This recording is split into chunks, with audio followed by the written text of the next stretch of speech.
Mr. Military, give us that right.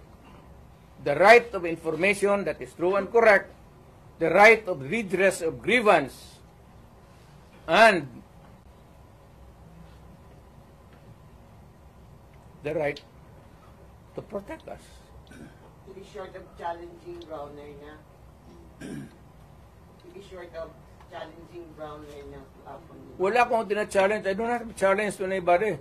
I'm challenged to the military itself. The whole of the military, kasi sila ang supposed to be protector of the Constitution.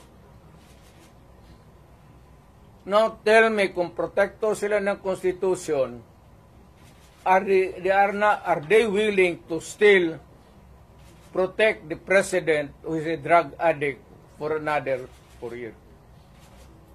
At kung sabihin mo hindi nila alam, address, sabihin ko, wag tayo magbulahan.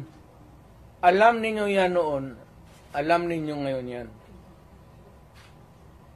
Sabihin lang ninyo, kaya kung gano'n na lang, sabihin ko sa lahat ng mga bata dito sa Pilipinas, guys, follow the president, start smoking marijuana and graduate sa Cebu. Ang presidente, gano'n. The best example is gano'n. But people are looking up to you as a patriot and nationalist. Ikaw yung Hindi nga, people looking at me because that president is silent. Kita mo ulit siyang ginawa. Dapat at first stage pa ng laalitan, sandali. Hindi naman dumaan estudyante yan eh. Yan si Sulaika,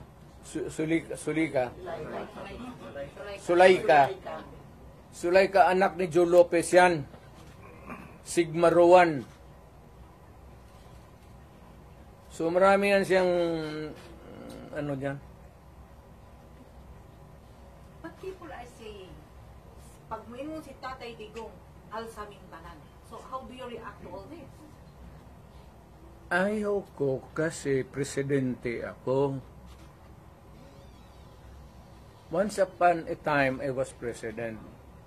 Now, I could just imagine what will happen to my country if things go awry.